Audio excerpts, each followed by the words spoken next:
মানে কেনেকুৱা এটা শিশুৰ ভ্ৰূণত যেতিয়া স্থাপন হয় হয় তাৰ পৰা আৰম্ভ কৰি তাৰমানে গৰ্ভাৱস্থা হয় এগৰাকী মাতৃৰ 270 দিনৰ গৰ্ভাৱস্থা হয় শিশুটো জন্ম হোৱাৰ প্ৰথম বছৰ 365 দিন আকৌ দ্বিতীয় বছৰ 365 দিন এই কেওখিনি সময় গোটাই পেলাই 1000 দিন বুলি কৈছে দেশৰ যি দেশৰ মানৱ সম্পদৰ উৎকৰ্ষতা আছে কৌশলী মানৱ সম্পদ আছে সেই দেশেই উন্নত দেশ বুলি পৰিগণিত হৈছে এই সমাজৰ মানৱ সম্পদৰ যিটো ভেটি এই 1000 দিনৰ ভিতৰতে হয় এই 1000 দিনৰ ভিতৰত আমি কিহে আমাক তাৰতম্য আনে পৃথিৱীৰ সকলো মানুহটো একে মানুহ বুলিতেতো চবৰে দুটা চকু আছে কাণ আছে নাক আছে একেই আমি কিন্তু কিছুমান ঠাই মানুহৰ ইমান বুদ্ধিমত্তা বেছি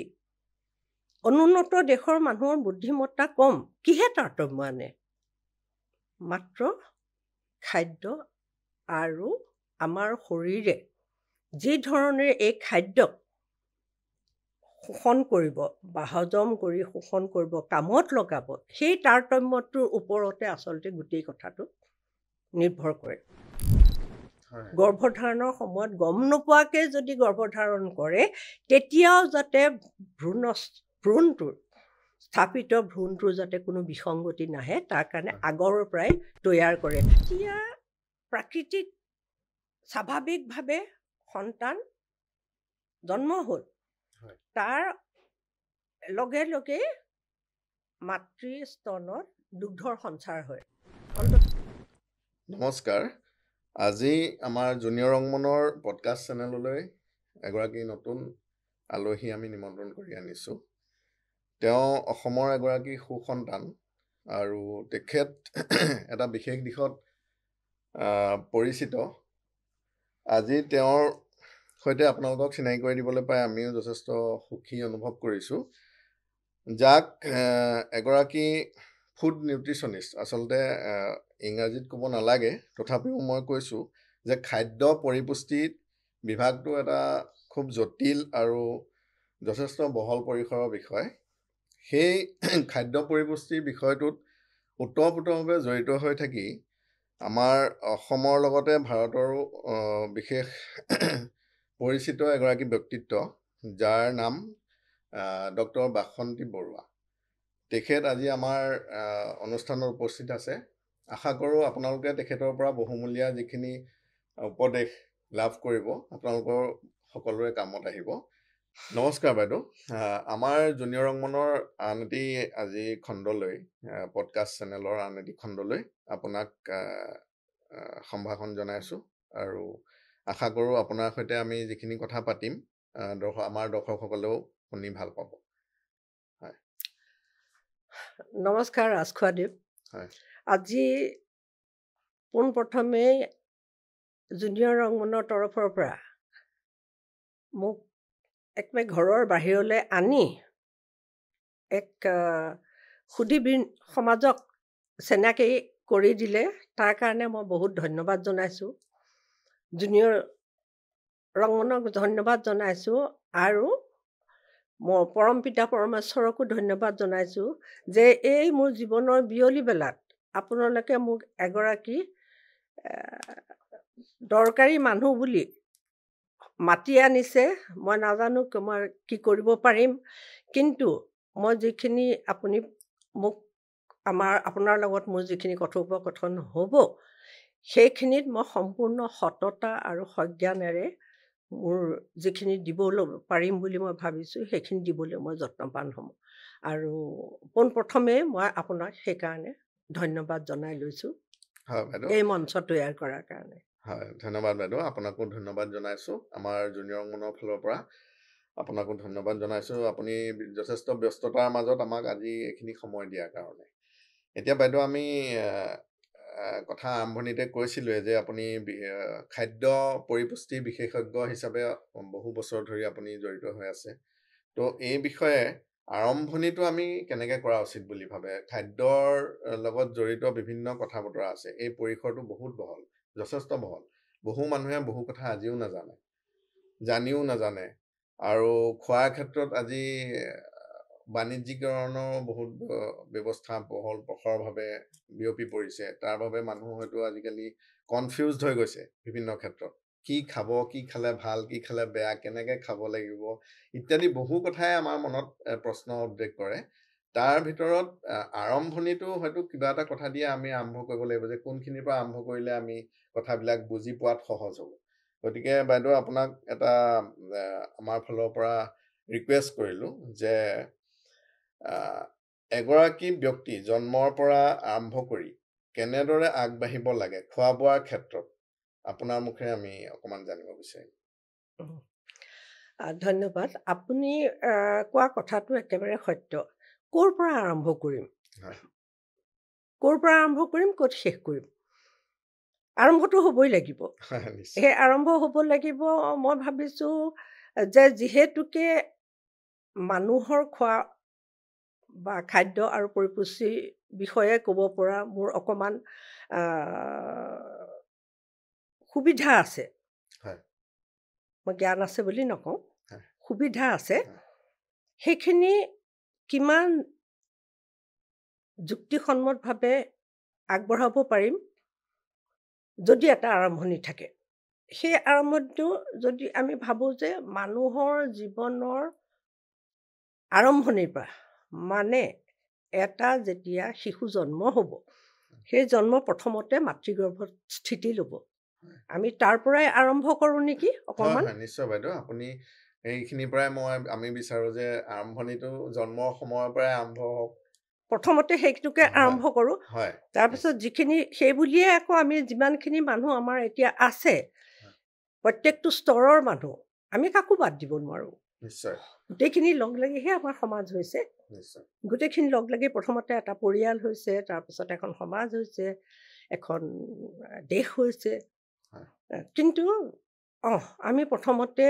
এই ভ্ৰূণটোৰ পৰা আৰম্ভ কৰোঁ। আৰু মই আপোনাক এইখিনিতে এটা প্ৰশ্ন সোধোনে? সেই প্ৰশ্নটো হৈছে আপুনি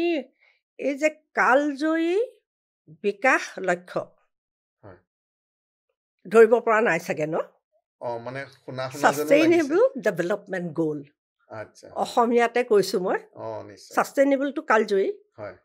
বিকাশ লক্ষ্য। এই লক্ষ্যটো চলি আছে আমাৰ এতিয়া UN, ইউনাইটেড নেশ্যনছ, যুক্তৰাষ্ট্ৰই যিটো কৈছে। আমি তাৰ এটা লক্ষ্য কিছুমান থাকে। সেই লক্ষ্যবোৰ 2030 চনলৈকে চলিব, এই বৰ্তমান যিটো পৰ্যায়। এই তাতে এটা দফাত আছে 1000 দিনৰ কথা। এই 1000 দিনৰ কথাটোৰে যদি বক্তব্য ৰাখোঁ, মই ভাবোঁ সুধি সমাজেও উপকৃত হ'ব আৰু সকলোৱে জানে। এটা কথা মই এইটো আপোনাক কৈ লৈছোঁ যে আজিকালি চবেই বহুত কথা জানে।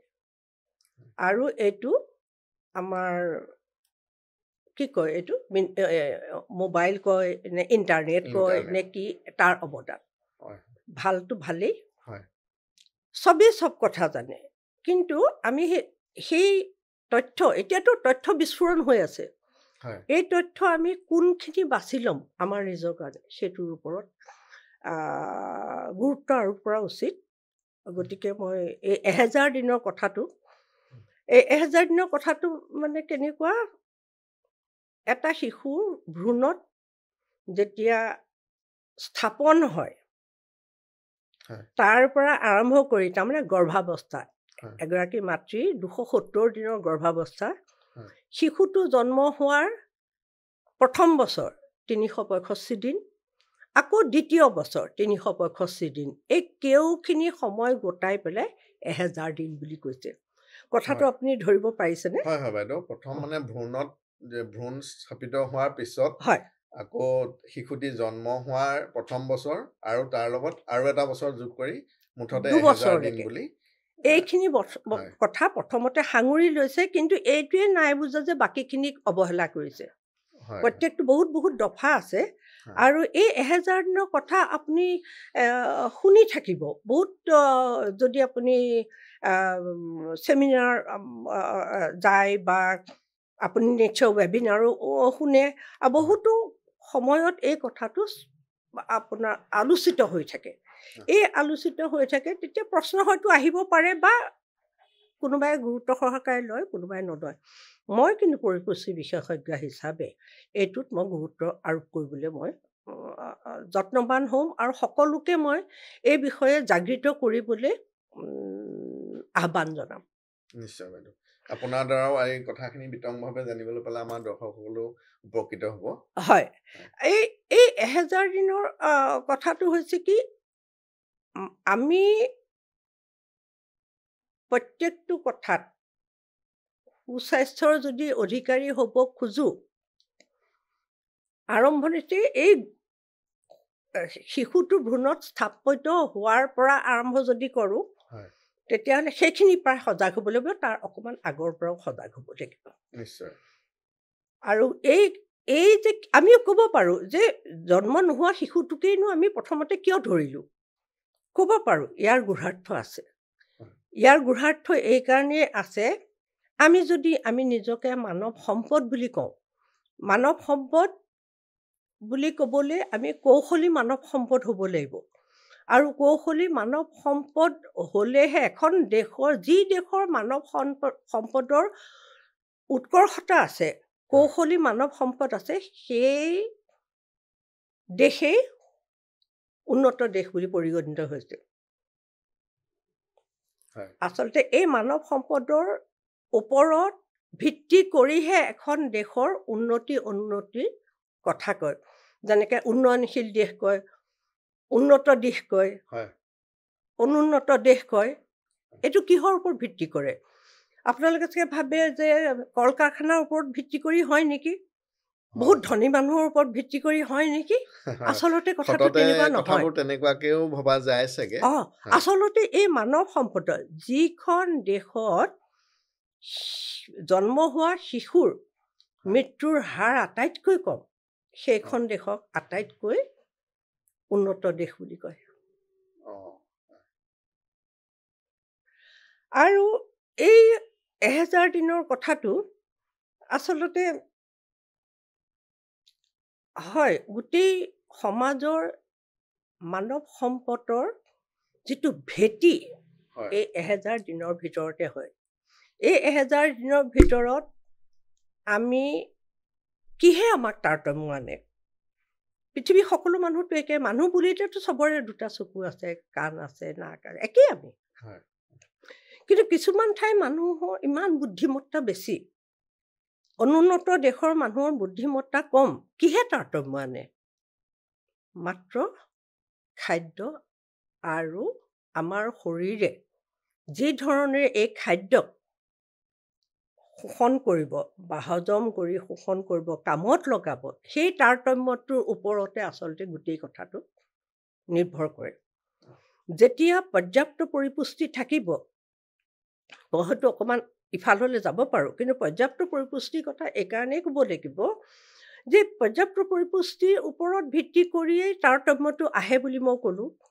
যে যেতিয়া পৰ্যাপ্ত পৰিপুষ্টি হ'ব এই পৰ্যাপ্ত পৰিপুষ্টিয়ে মানুহক মানসিক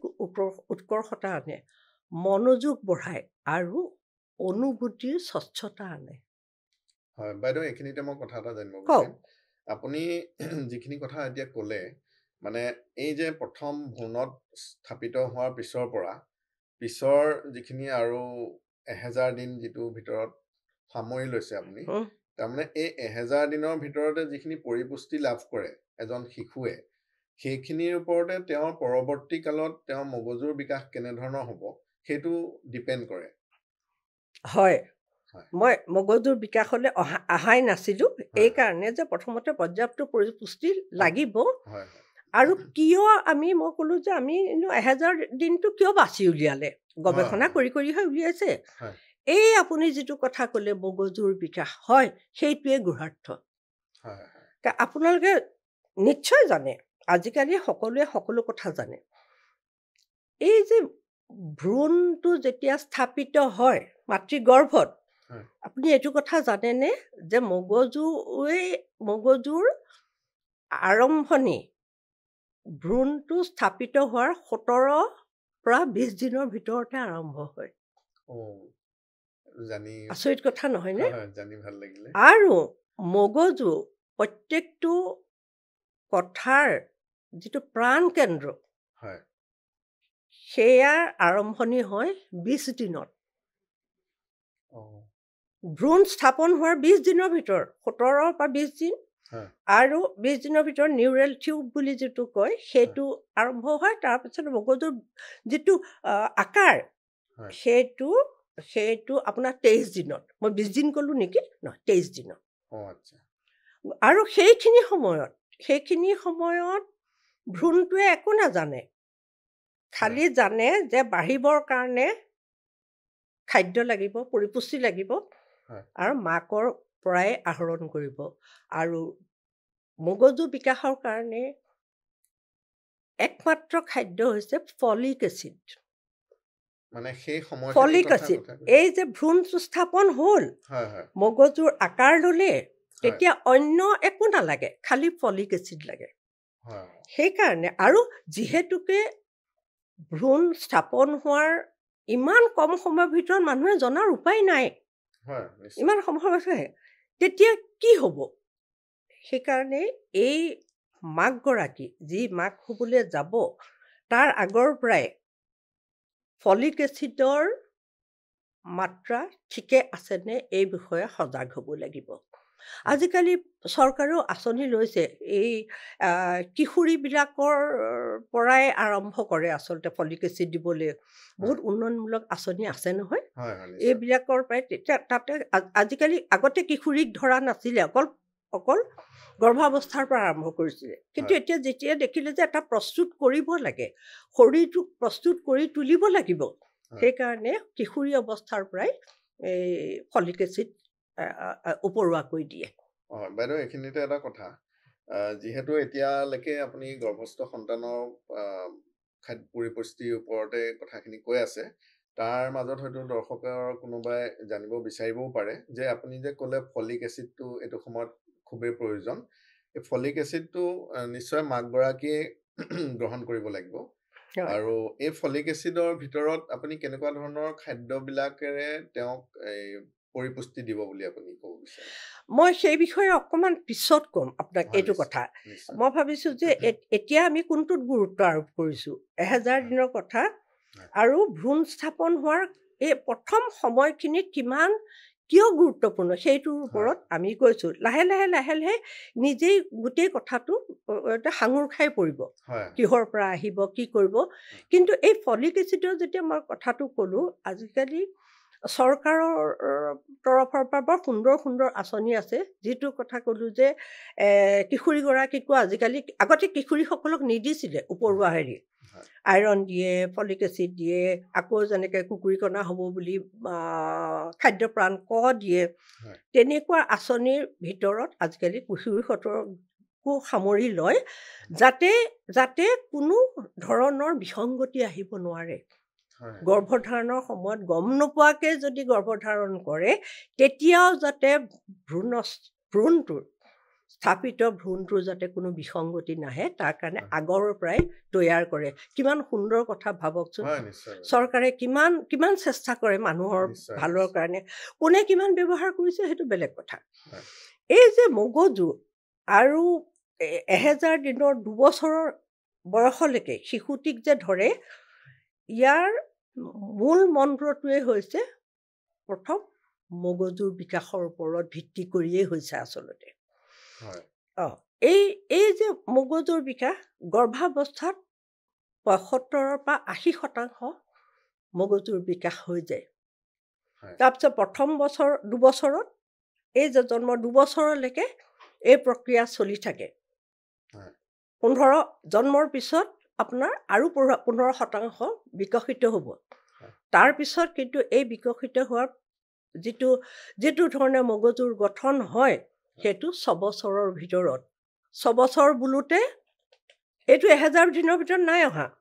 কিন্তু মগজু গঠনৰ প্ৰক্ৰিয়াটো 6 বছৰৰ তাৰমানে 5 বছৰ নহয় 6 বছৰ বুলি ক'লে 6 বছৰ 11 মাহ 29 দিনলৈকে চলি থাকে বাইদেউ। আৰু এইখিনি সময়ত যদি মগজুৰ আচল বিকাশ নহয় তাৰপিছত আপুনি যিমান দৰকাৰী খোৱা দিয়ক পৰিপুষ্টি দিয়ক ই কামত নাহিব মই এই কি খাব লাগেতো মই অকণমান পিছলৈ থৈছোঁ কিন্তু কিয় খাব লাগিব এই কথাটো মানুহে জানিব লাগিব ন যথেষ্ট যে গুৰুত্বপূৰ্ণ কথা এইটোৱেই গুৰুত্বপূৰ্ণ কথা যে আমাৰ মগজুৰ যদি সম্পূৰ্ণ বিকাশ হয় সেই মগজুৱে আমাক পৰিচালনা কৰিব এই মগজুৱে আমাক পৰিচালনা কৰিব আৰু তাৰ ওপৰতে কৰ্মদক্ষ মানৱ সম্পদ আমি তৈয়াৰ কৰিবলৈ গৈছোনে নাই তাৰ ওপৰত এইটোৰ ওপৰতে ভিত্তি কৰিব কথাটো অলপ প্ৰাঞ্জল হৈছেনে বাৰু খুব সুন্দৰভাৱে আপোনাৰ পৰা কথা এটা গম পালো হয় যে এখন সমাজৰ কৰ্মদক্ষ মানৱ সম্পদ সৃষ্টি কৰাৰ ক্ষেত্ৰত আমি খুব কম সময়ৰ পৰাই মানে সূক্ষ্মভাৱে আমি তাত পৰ্যবেক্ষণ কৰিব লাগিব গোটেই কথাটো যিহেতু এগৰাকী মাতৃয়ে গৰ্ভত এটা শিশু স্থাপিত কৰাৰ পৰাই সেই মাতৃগৰাকী বা আনুষংগিক তেওঁ গোটেই পৰিৱেশটোৱে এই গোটেই কথাটো গুৰুত্ব সহকাৰে লোৱাটো খুবেই জৰুৰী বুলি গম পালোঁ আপোনাৰ পৰা যে সেই সময়খিনিৰ পৰা আৰম্ভ কৰি আপুনি যিটো 1000 দিনৰ কথা ক'লে এই 1000 দিনটোৰ মাজত আৰু কেনেকুৱা ধৰণৰ কথা বতৰা সোমাই আছে যিটোৱে ধৰক এজন কৰ্মদক্ষ মানৱ সম্পদ সৃষ্টি কৰাৰ ক্ষেত্ৰত অৰিহণা যোগাব পাৰে হয় এইটো এই যে মগজুৰ বিকাশৰ কথাটো বাকীবোৰ অংগ প্ৰত্যংগৰ কথাটোলৈ মই নাযাওঁ মই প্ৰথম সেই মগজুৰ অনুভূতি মগজুৰ বিকাশ এইবিলাকৰ ওপৰতে মই গুৰুত্ব দিবলৈ চাম এটা কথা হৈছে যে আপুনি আচৰিত হ'ব যে আমি এই গিলো বা চকু টিপিয়াওঁ বা এনেকুৱা ধৰণৰ অনুভূতিবোৰ আচলতে 10 সপ্তাহৰ ভিতৰৰ পৰা আৰম্ভ হয় তাৰপিছতে আৰু কিছুমান কথা আছে যে মাকৰ শব্দ শুনা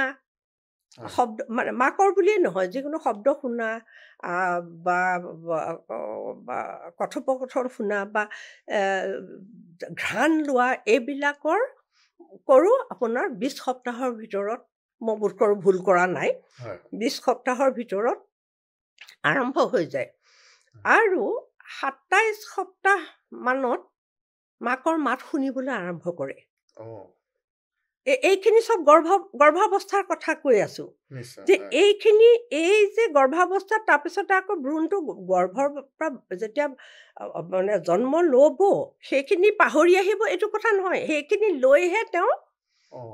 সেই শিশুটি জন্ম হ'ব তাৰমানে আমি যদিও কওঁ যে আজি জন্ম হ'ল এদিন কেইদিন হ'ল আজি 10 দিন হ'ল নহয় শিশুটো গৰ্ভত 9 মাহ ডাঙৰ হৈ আহিছে এই সম্ভাৰখিনিৰ সৈতে এই কথাটো আমি প্ৰত্যেকটো সময়ত মনত ৰাখিব লাগিব মানে আপুনি যিটো 1000 দিনৰ কথা ক'লে হয় তাৰ মাজত প্ৰথম 270 দিনৰ কথাহে কৈ আছো মই তাকেতো 270 দিনৰ কথা কৈ আছো প্ৰথম 270 দিন তাৰপিছত জন্ম যেতিয়া হ'ব 365 দিন এটা বছৰ আৰু শিশুটিৰ 365 দিন দ্বিতীয় বছৰটো এতিয়া যিখিনি কথা কৈ আছো খালি গৰ্ভাৱস্থাৰ কথা কৈ আছো সময়খিনিৰ কথা ক'লে কাৰণ আৰম্ভ হ'ল ন মগজুৰ বিকাশ সেইটোৱে আটাইতকৈ ডাঙৰ কথা হৈছে যে মানৱ সম্পদ যদি হ'ব লাগে মানৱ যদি সম্পদ হ'ব লাগে কৰ্মদক্ষ হ'ব লাগিব কৌশলী হ'ব লাগিব তাৰ ভ্ৰূণটো সেই ভ্ৰূণ অৱস্থাতেই হৈ যায় 17ৰ পৰা 20 দিন আৰু 23 দিনৰ পৰা এই কথাটো আমি প্ৰত্যেকেই বুজি পাব লাগিব আমাৰ যিসকল মানুহ আমি ধৰক সুবিধা পাইছোঁ এই সুবিধা পোৱা মানুহবিলাকৰ কথা আমি ভাবি থাকিলে নহ'ব আমাৰ দেশত বহুত আছে যিসকলৰ এইবোৰ সুবিধা নাপায় নাজানে কিন্তু সন্তান জন্ম দিয়াটো এটা জৈৱিক প্ৰক্ৰিয়া কোনেও কাকো বাধা দিব নোৱাৰে কাৰোবাৰ ওচৰত খাবলৈ নাই বুলিয়েই যে এইটোৰ পৰা বঞ্চিত হ'ব সেইটো কথাও নহয় আজিকালি দেশ সলনি হ'ল সময় সলনি হ'ল বহুত সজাগ হ'ল সকলোৱে বহুত ধৰণৰ আঁচনিৰে সকলোকে সামৰি লৈছে কিন্তু যাৰ কাৰণে সামৰি লৈছে সেই সেইসকল অৱগত হ'ব লাগিব কিয় কাৰণ তেতিয়াহে ইয়াত অৰিহণা জনাব পাৰিব। হয়। যদি মই যে কৈছোঁ যে কিশোৰী অৱস্থাৰ পৰা ফলিক এচিড আজিকালি খাবলৈ দিয়ে, যদি নাখায় চৰকাৰে ব্যৱস্থাহে কৰিব পাৰে। যদি নাখায় তেতিয়া কি হ'ব? হয় হয় এনেকুৱা ধৰণৰ আমি সজাগ হ'ব লাগিব যে এইটো গুৰুত্ব আছে কাৰণেই এই 270 দিন। তাৰপিছত মই ক'লোঁ যে মগজুৰ 80% 75 পৰা 80% এইখিনি সময়তে শেষ হয়। আৰু মগজুৰ এটা বিকাশ হয় যেতিয়া শিশুটি জন্ম হয়, সেইখিনি সময়ত এটা উৎকৰ্ষতা, মগজুৰ এটা উৎকৰ্ষতা বাঢ়ে, যিটোতকৈ ইংৰাজীত কি ক'ব, অসমীয়া শব্দবোৰ ক'বলৈ অলপ টান, গ্ৰ'থ স্পাৰ্ট বুলি কয়। জন্মৰ সময়ত হয়। আগতে জন্ম বুলি ক'লে স্বাভাৱিক জন্মটোৱে বুজায়, আজিকালি কথাবোৰ অলপ বেলেগ হৈ পৰিলে। স্বাভাৱিক জন্মৰ কথাটো বাৰু সেইটো পিছলৈ থৈছোঁ। সেইখিনি সময়ত হয়। তাৰপিছত এই 2 বছৰলৈকে চলি থাকে। আৰু 90% কিন্তু 2 বছৰ 15% আৰু লগ হ'ল এই 2 বছৰৰ ভিতৰত, আৰু বাকীখিনি 6 বছৰৰ ভিতৰত 90% শেষ হ'ব। তাৰপিছত 6 বছৰৰ পৰা 14 বছৰলৈকে মগজুৰ বিকাশ হয় মানে এই মগজু গঠন হ'বলৈ নিউৰন বুলি এটা আছে, মই এইবিলাকলৈ নাযাওঁ, সৰু হৈ যায়। কিন্তু থুলমূলকৈ এইটোৱে কথা যে এই যিখিনি হ'ব লাগে 6 বছৰৰ ভিতৰতেই হয়। আৰু ইয়াৰ মূল মন্ত্ৰটো হৈছে পৰ্যাপ্ত পৰিপুষ্টি। ইয়াৰ মূল মন্ত্ৰটোৱে হৈছে পৰ্যাপ্ত পৰিপুষ্টি। তাৰপিছত এই মগজু গঠন হ'বৰ কাৰণে হয় আপোনাৰ বহুতবোৰ পুষ্টিকাৰক আছে। এই পুষ্টিকাৰকৰ ভিতৰত কি হয়, মই ক'ম এতিয়া। পুষ্টিকাৰকৰ ভিতৰত গঠনৰ কাৰণে প্ৰটিন লাগিব, মাংসাহাৰ। আজি আমি বাইদেউৰ পৰা এটা বৰ গুৰুত্বপূৰ্ণ বিষয়ৰ ওপৰত আমি আমাৰ কথা জানিব পাৰিলোঁ। সেইটো হৈছে আমি এজন শিশু জন্ম হোৱাৰ পিছতহে যে আমি খোৱা বোৱাৰ ক্ষেত্ৰত যত্ন লৈ তেওঁক পৰিপুষ্টি ব্যৱস্থাৰে আমি আগবঢ়াই লৈ যাব লাগিব, মগজুৰ বিকাশ সাধনত গুৰুত্ব দিব লাগিব, তেনেকুৱা ধৰণৰ কথা এটা আমি সততে আমি ভাবোঁ সকলোৱে। কিন্তু আজি এটা কথা গম পালোঁ যে এই 1000 দিনৰ এটা বিশেষ কথা বাইদেৱে কৈ আছে। সেই 1000 দিনৰ প্ৰথম 270টা দিন কিন্তু গৰ্ভাৱস্থাত থকাৰ পৰাই আৰম্ভ হ'ব। তো সেই কথাখিনিও সমানেই গুৰুত্বপূৰ্ণ। এজন মানুহ কৰ্মদক্ষ মানৱ সম্পদ হিচাপে সমাজত অৰিহণা যোগোৱাৰ ক্ষেত্ৰত এই 270 দিনৰ যে কিমান প্ৰয়োজনীয়তা আছে সেইটো আজি বাইদেউৰ পৰা গম পালোঁ। এতিয়া বাইদেৱে বাকী 1000 দিনৰ ভিতৰত 270 দিনৰ বাকী অন্যান্য যিখিনি সময় আছে, 365 দিন আৰু 365 দিন 2টা বছৰ, সেইখিনিৰ বিষয়েও আমাক আগবঢ়াই লৈ যাব কথা বতৰাৰ মাজেৰে। বাইদেউ এইখিনি কথা জানি যথেষ্ট ভাল লাগিলে। আৰু এই জন্ম হোৱাৰ আগলৈকে এতিয়া গম পালোঁ, এতিয়া জন্মৰ পিছৰ অৱস্থাটোত কি ধৰণে আমি এই ক্ষেত্ৰত গুৰুত্ব দিব লাগিব সেই বিষয়ে আপুনি হয়। এতিয়া আমি 270 দিনৰ কথা থুলমূলকৈ আমি সামৰিছোঁ। এইকাৰণে সামৰিছোঁ যে তাৰ গুৰুত্বপূৰ্ণ কথাটোৱে হৈছে মগজু বিকাশৰ কথাটো। এইটো কথা কিন্তু, আৰু এই মগজু বিকাশৰ কাৰণে যিখিনি পৰিপুষ্টি লাগে ভ্ৰূণে জানে কাৰ পৰা ল'ব লাগে, মাকৰ পৰা ল'ব। সেইকাৰণে মাকক পৰ্যাপ্ত পৰিমাণৰ সুষম আহাৰ দিব লাগিব। পৰ্যাপ্ত পৰিপুষ্টিৰ কাৰণে সুষম আহাৰ দিব লাগিব। আৰু গৰ্ভাৱস্থাত যে সুষম আহাৰ দিব লাগে সেইটো সকলোৱে জানে। এইটো একেবাৰে স্বাভাৱিক কথা হৈ পৰিছে। কিন্তু কিয় দিব লাগে সেই কথাটোত হয়তো আমি আগতে বেছি গুৰুত্ব সহকাৰে লোৱা নাছিলোঁ। যিসকলে জানে লৈছিলে, কিন্তু যিসকলে নাজানে গুৰুত্ব সহকাৰে লোৱা নাছিলে চাগে। আৰু কিছুমান কথা আকৌ আছে ইয়াৰ মাজতে আহি যায় যে কিছুমান সময়ত গৰ্ভাৱস্থাত বেছিকৈ আগতে খাবলৈ নিদিছিলে। অলপ দিয়ে, বেছি নিদিয়ে। যদি সন্তানটো ডাঙৰ হয় তেতিয়া প্ৰসৱকালত কঠিন হ'ব, কষ্ট হ'ব। এইবিলাক কথা ভাবি নিদিছিলে। আজিকালি সেইবিলাকৰ কথা নাইকিয়া। আজিকালি গৰ্ভাৱস্থাত ভালকৈ খাবলৈ দিব, কাৰণ চৰকাৰে হাতত লৈ ল'লে ন। চৰকাৰে হাতত এইটো লৈ ল'লে আৰু সকলোবোৰ আজিকালি জ্ঞানী হ'ল মানুহৰ হাতত তথ্য আছে তথ্য ব্যৱহাৰ কৰিব জানে গৰ্ভাৱস্থাৰ পৰা পৰিপুষ্টি যে লাগিব সুষম আহাৰ লাগিব এইটো জানে আৰু খায় এতিয়া শিশুটি ভূমিষ্ঠ হ'ল 80% মগজুৰ বিকশিত হৈ আহিলে নবাহ ডাঙৰ হৈ আহিছে আজিহে ভূমিষ্ঠ হৈছে বেলেগ এখন দুনিয়ালৈ আহিলে পোহৰৰ দুনিয়ালৈ আহিলে আন্ধাৰৰ দুনিয়াৰ পৰা নহয়নে এইখিনি সময়তে এই যে আন্ধাৰৰ পৰা পোহৰ হ'ল সেইখিনি সময়তে এটা মই ক'লো যে গ্ৰোথ স্পাৰ্ট বুলি কয় বিকশিতৰ যিটো এটা দুৰন্ত গতি স্পাৰ্টটো দুৰন্ত গতি বুলি কৈছে সেইখিনি ভূমিষ্ঠ হোৱাৰ সময়তে হয় স্বাভাৱিকভাৱে হ'লে ভাল হয় এতিয়া আজিকালি স্বাভাৱিক বা প্ৰাকৃতিক প্ৰসৱটো কম শুনা যায় কাৰো ওপৰত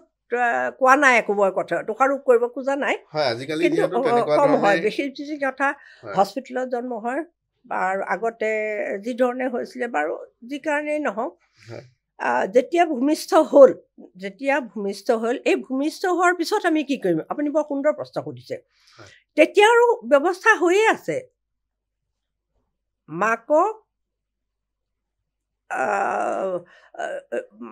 স্তনত দুগ্ধ আছেই নহয় সেই আছে আৰু ইয়াত কিছুমান কথা ক'বলৈ মই নাজানো এইখন মঞ্চত মই ক'ব পাৰিম নে নোৱাৰিম কিন্তু উনুকিয়াওচোন বাৰু কোনেও যাতে দোষ নধৰে উনুকিয়াওচোন বাৰু যেতিয়া প্ৰাকৃতিক স্বাভাৱিকভাৱে সন্তান জন্ম হ'ল তাৰ লগে লগে মাতৃ স্তনত দুগ্ধৰ সঞ্চাৰ হয় অন্ততঃ 1 ঘণ্টাৰ ভিতৰত আৰু সেই সন্তানটোক চাফা কৰি মাতৃ দুগ্ধ মানে স্তনপান কৰিবলৈ দিব লাগে উচিত ধৰণেৰে ধৰি উচিত ধৰণেৰে চাফা কৰি এইটো দিব লাগিব এইটো প্ৰাকৃতিকভাৱে যেতিয়া জন্ম হ'ব তেতিয়াহে ভূমিষ্ঠ হ'ব তেতিয়াহে যদি অন্য প্ৰকাৰে হয় তেতিয়া মাকগৰাকীৰো বহুত কষ্ট হয় ন তেতিয়া এই দুগ্ধ সঞ্চাৰ কৰিবলৈ যিটো মানসিক প্ৰস্তুতি লাগে মাকগৰাকী অকণমান লেহেমীয়া হ'ব পাৰে সেই প্ৰস্তুতিটো আপুনি নাভাবিব খুব ভালকৈ খোৱা বোৱা যদি গৰ্ভাৱস্থাত খুব সুন্দৰকৈ সুষম আহাৰ দিলে সুষম আহাৰলৈ মই যোৱাই নাই এতিয়ালৈকে আহাৰ দিলে খাই সেইকাৰণেই মাতৃৰ মানে স্তনত দুগ্ধৰ সঞ্চাৰ হ'বই নহ'বও পাৰে কাৰণ এই দুগ্ধ সঞ্চাৰ হ'বলৈ যিটো হৰমন লাগে এইটো একেবাৰে মানসিক স্থিতিৰ ওপৰত নিৰ্ভৰ কৰে মাকগৰাকী প্ৰস্তুত হ'ব লাগিব যদি দেহৰ কষ্ট থাকে তেতিয়া মমতা হয়তো অকণমান দেৰিকৈ আহিব আৰু মাতৃস্তনত দুগ্ধৰ সঞ্চাৰ হ'বলৈ মমতা লাগিব আঁকোৱালি ধৰিবলৈ মমতা লাগিব মোৰ চকুৰ পানীয়ে ওলাই যাব খোজে কিমান আমাক প্ৰকৃতিয়ে কেনেকুৱা সুন্দৰ ব্যৱস্থা কৰিছে যিহেতুকে খাব নোৱাৰে মাতৃদুগ্ধত একেবাৰে অমৃত দি থৈছে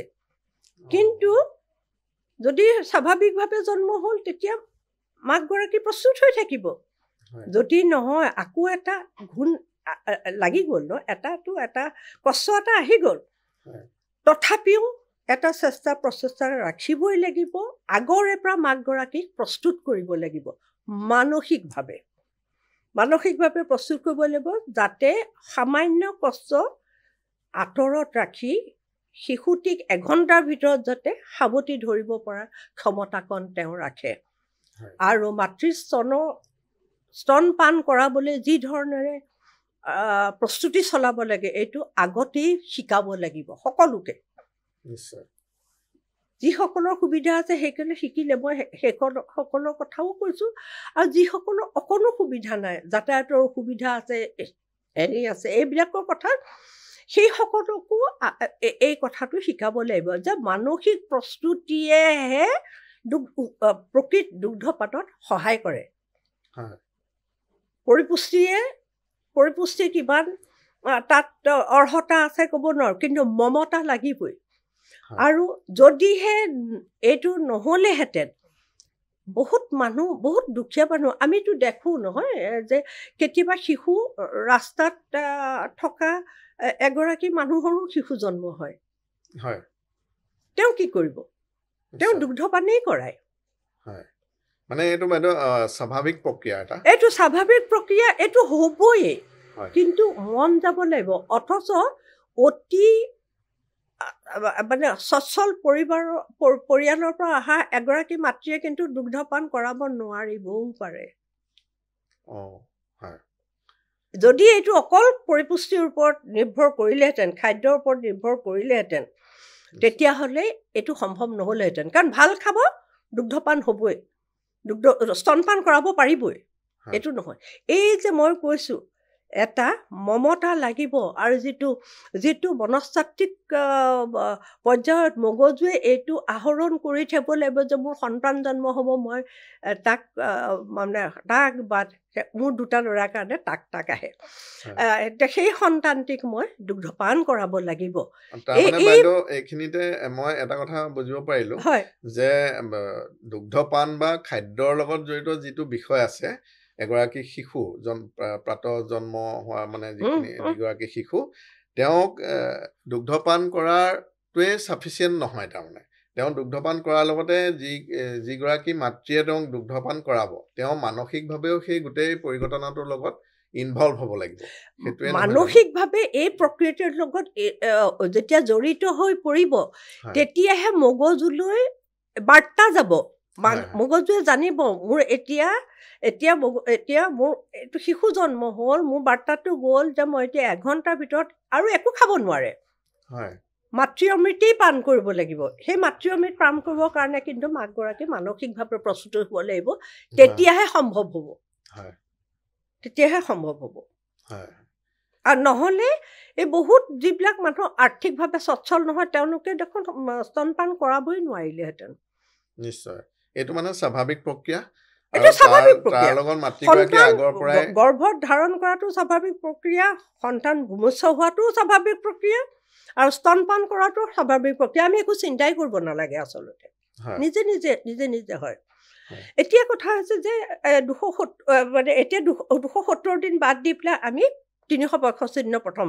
এই 365 দিনৰ প্ৰথম অৱস্থাত 6 মাহলৈকে দুগ্ধপান কৰাব লাগিব আৰু আপোনালোকে এতিয়া বহুতবোৰ তথ্য আহিছে বহুত কথা জানে চিকিৎসকসকলেও বহুত চেষ্টা কৰে কথা বাৰ্তাটো দিবলৈ কিন্তু কোনে কি ধৰণে এই বাৰ্তাটো ল'ব পাৰে তাৰ ওপৰতো কথাটো নিৰ্ভৰ কৰে আৰু এটা কথা চাব যে এটা শব্দ আছে কেৱল মাত্ৰ মাতৃদুগ্ধ যিটো ইংৰাজীতে এক্সক্লুচিভ ব্ৰেষ্ট ফিডিং বুলি কয় কেৱল মাত্ৰ মাতৃদুগ্ধ এইটো 6 মাহ হ'লে আনকি পানীও খুৱাব নালাগে অসুখ হ'লে দৰৱ খুৱাব পাৰিব এই যে এক্সক্লুচিভ ব্ৰেষ্ট ফিডিং কথাটো আছে কেৱল মাত্ৰ মাতৃদুগ্ধ হয় এই 365 দিনৰ প্ৰথম 6 মাহ তাৰমানে 180 দিন ভুল কৰা নাইতো মই 180 দিন কেৱল মাত্ৰ মাতৃদুগ্ধই যিমানখিনি পৰিপুষ্টি দিব পাৰিব আৰু একোৱে দিব নোৱাৰে স্বাভাৱিক অৱস্থা বাইদেউ এইখিনিতে মোৰ কথা এটা মনলৈ আহিছে এই যে আপুনি মাতৃদুগ্ধ পান কৰাৰ কথাটো ক'লে প্ৰথম 6 মাহ তাৰ বাহিৰে অন্য কোনো বস্তু দিয়াটো উচিত নহয় কিছুমান এনেকুৱা আমি কথা শুনো যে কিছুমান মাকে মানে সেই সময়খিনিত মানে তেওঁৰ সন্তানটোক উপযুক্ত পৰিমাণৰ গাখীৰ মানে দুগ্ধ দিব পৰা নাই তেনে ক্ষেত্ৰত সেই জন্ম হোৱা শিশুটি অন্য কি উপায় আছে যিটো সেই সময়খিনি শিশুটোৱে যথেষ্ট পৰিমাণে উপকৃত হ'ব পৰাকৈ বৰ উচিত প্ৰশ্ন সুধিছে দৰকাৰী প্ৰশ্ন সুধিছে কিন্তু মই যে ক'লোঁ যে মাকগৰাকীয়ে আগতেই জানে ন যদি স্বাভাৱিক প্ৰক্ৰিয়াৰে সন্তানটো জন্ম হ'বনে নহয় আজিকালি আগতেই গম পায় মাকগৰাকী প্ৰস্তুত হৈ থাকিব লাগিব যে আঘাত লৈ হ'লেও শিশুটিক মানে এঘণ্টাৰ ভিতৰতে বুকুত সাৱটি যদি মাতৃ স্তনত দিয়ে আৰু মানসিকভাৱে যদি তেখেত প্ৰস্তুত হৈ থাকে সেই মাতৃৰ স্তনলৈ দুগ্ধ আহিবই তাৰমানে কষ্ট আমি এইটো হ'ব। ভাবিব পাৰো নেকি যিসকল মাতৃয়ে সেইটো সময়ত দুগ্ধ দিব পৰা নাই তেওঁলোক মানসিকভাৱে মানে প্ৰস্তুত নাছিল তেনেকুৱাটো কথা বহুত হ'ব কথা পাৰে থাকে হয়। কাৰণ আমি যিবোৰ কথা পাতো এইবোৰ সাধাৰণ সূত্ৰ নহয় জানো নিশ্চয় আৰু কি ধৰণৰ প্ৰক্ৰিয়া কৰিব সেইটো এগৰাকী মানুহ বা এজন মানুহৰ নিজৰ শাৰীৰিক অৱস্থাৰ ওপৰতহে নিৰ্ভৰ কৰে সেইটো নিশ্চয়। একক সেইটো মানুহ ব্যক্তি বিশেষে বেলেগ হ'ব পাৰে তাৰমানে এনেকুৱা ধৰক এটা হেৰি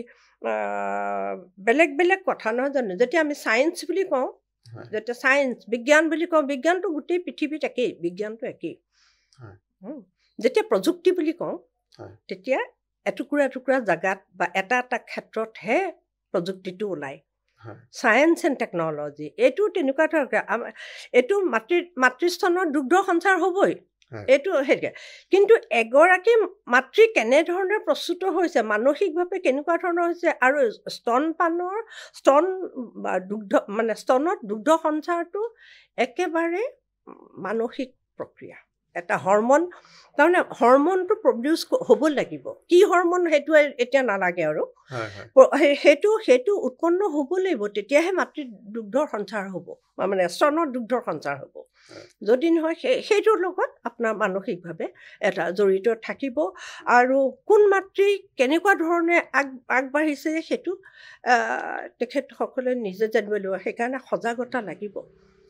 ডাক্তৰে কৈ দিব আৰু আজিকালি ধৰক গ্ৰামাঞ্চলত আশাকৰ্মী আছে তেখেতসকলে ক'ব মানুহগৰাকী কিমান ধৰণেৰে নিজকে প্ৰস্তুত কৰিছে সেইটোৰ ওপৰতো কিন্তু বহুত কথা নিৰ্ভৰ কৰে হয় বাইদেউ সেইখিনি জানি ভাল লাগিলে আৰু এটা কথা মই এইখিনিতে সুধিব বিচাৰোঁ এই প্ৰথম 6 মাহৰ ভিতৰত যিখিনি আপুনি মাতৃদুগ্ধৰ কথা ক'লে সেই মাতৃদুগ্ধৰ সলনি কিবা পৰিস্থিতিত পৰিলে বেলেগ গাখীৰ মানে বেলেগ ধৰণৰ দুগ্ধ যিটো মাতৃদুগ্ধৰ বাহিৰৰ সেইটো খুৱাব পাৰিনে আৰু সেইটোৰ দ্বাৰা পুষ্টি পায়নে হয় আপুনি ঠিক কথা কৈছে খুৱাবতো লাগিবই কাৰণ গাখীৰৰ বাহিৰে শিশুটি আৰু অন্য একো খাব নোৱাৰে অকল গাখীৰেই খাব যদি মাতৃগৰাকীয়ে নোৱাৰে তেতিয়া বিকল্প ব্যৱস্থা আছে আৰু সেই বিকল্প ব্যৱস্থাৰ ধৰক যে বাণিজ্যিকভাৱে যিবোৰ উপলব্ধ সেয়া খুৱাব পাৰে আৰু সেইটো যিসকল চিকিৎসক জড়িত হৈ থাকে সকলেই কৈ দিয়ে তাৰ উপৰিও গৰু গাখীৰ খুৱাই বা এনেকুৱা এইবিলাক উপৰুৱাকৈ যেতিয়া দিব লগা হয় তেতিয়া সংক্ৰমণৰ আচলতে কথাটো আহি যায় সংক্ৰামক ৰোগ সেই সংক্ৰমণৰ হেৰিটো সেই দিশটো আহি যায় কিন্তু পৰাপক্ষত প্ৰাকৃতিকভাৱে প্ৰকৃতিয়ে যিটো দিছে সেইটোৰ ওচৰ চাপি থাকিবলৈ গৰ্ভাৱস্থাতে মাতৃগৰাকীক মানসিকভাৱে প্ৰস্তুত কৰাৰ দায়িত্ব সকলোৰে আৰু এটা বাইদেউ এইখিনিতে প্ৰশ্ন আহিছে মনলৈ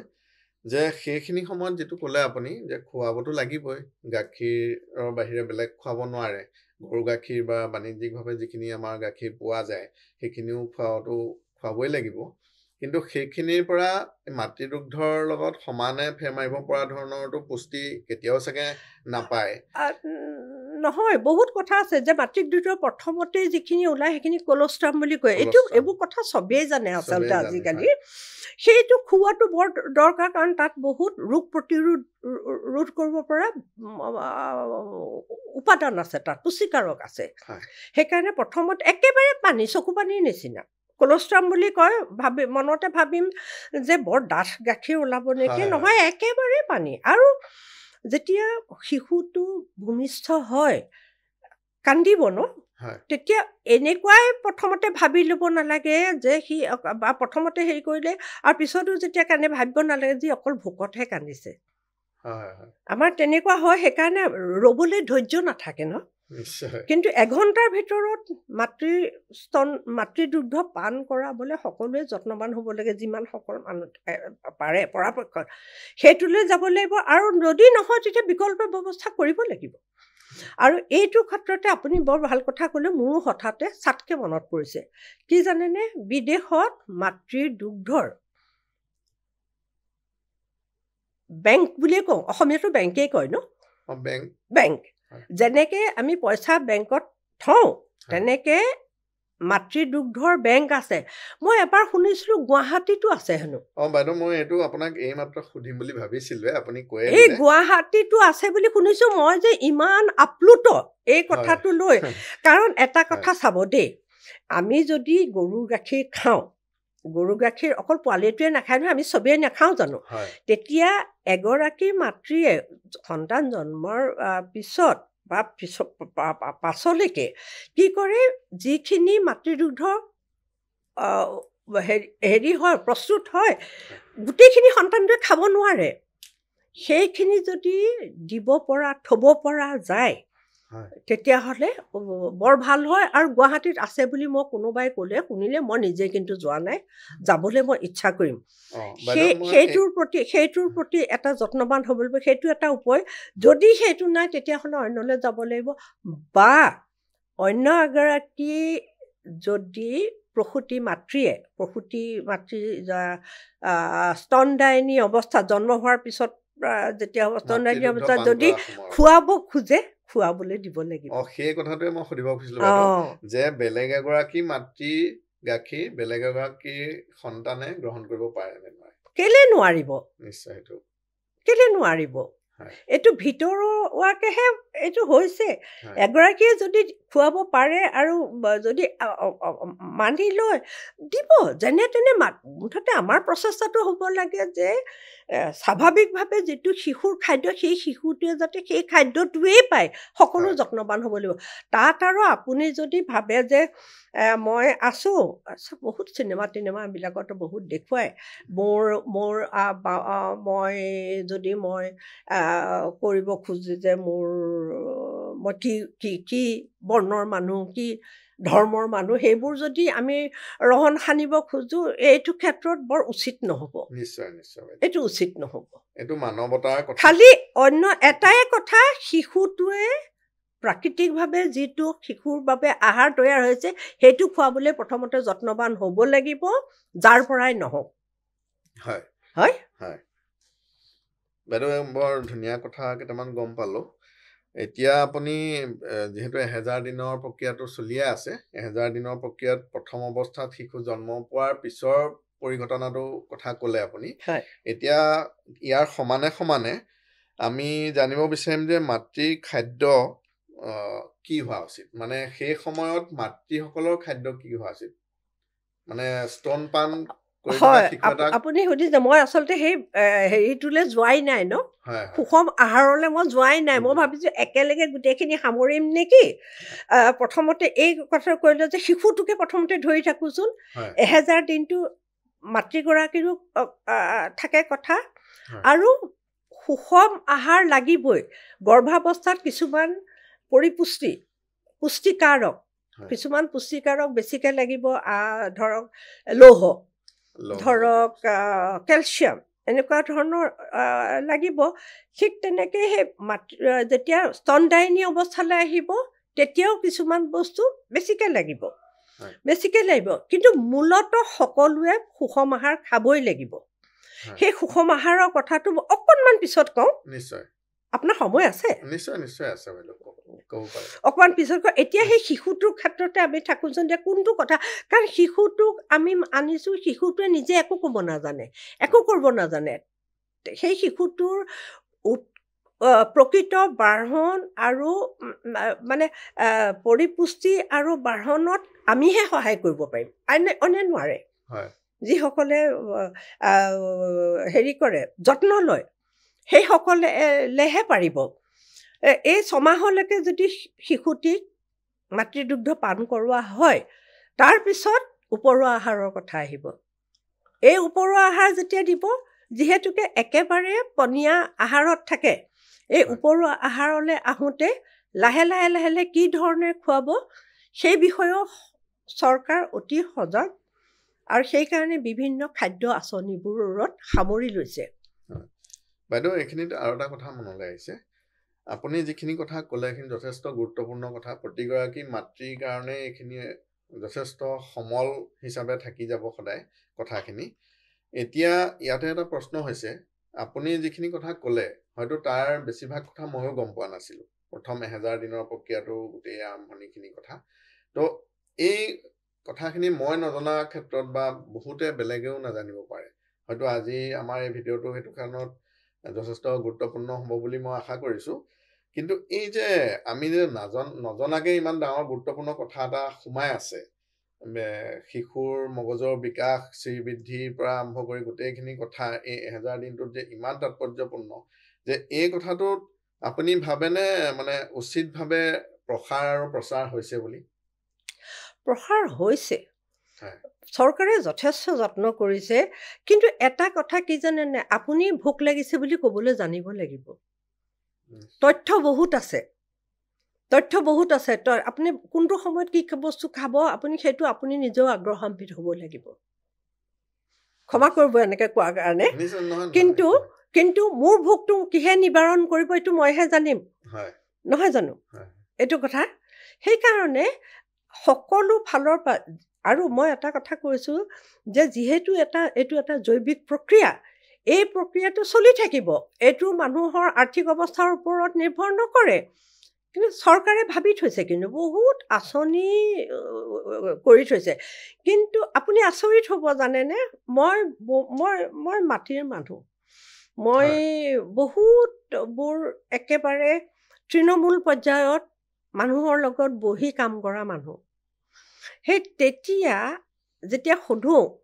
যে গৰ্ভাৱস্থাত আইৰণ টেবলেট দিছে খাইছানে বাৰু খাইছেনে আপুনি খাইছে এই খাইছিলোঁ এইবোৰ যে বড়িবোৰ দিয়ে খাইছিলোঁ তেতিয়া কি হয় শৌচ কচা হয় কনষ্টিপেশ্যন নেখালোঁ পেলাই দিলোঁ তাৰ উপায় আছে নহয় সেই ধৰণৰ কথা যে আশাকৰ্মীৰ লগতে থাকে অংগনৱাড়ী ৱৰ্কাৰ লগতে থাকে ক'বতো লাগিব নহয় বস্তুটো পেলাই দিয়াৰ আগতে ক'ব লাগিব ন যে মোৰ এইটো অসুবিধা আছে আপোনালোকৰ ওচৰত উপায় আছে নেকি আছে নহয় উপায়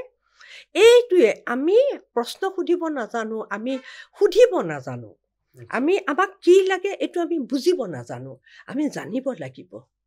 এতিয়া গোটেই কথাটো সলনি হৈ গ'ল যে মোবাইল যেতিয়া আহি গ'লে কথা হৈছে মোবাইল আগতে নাছিলে মোবাইল ব্যৱহাৰ কৰিবলৈ আমি শিকিলোঁ নে নাই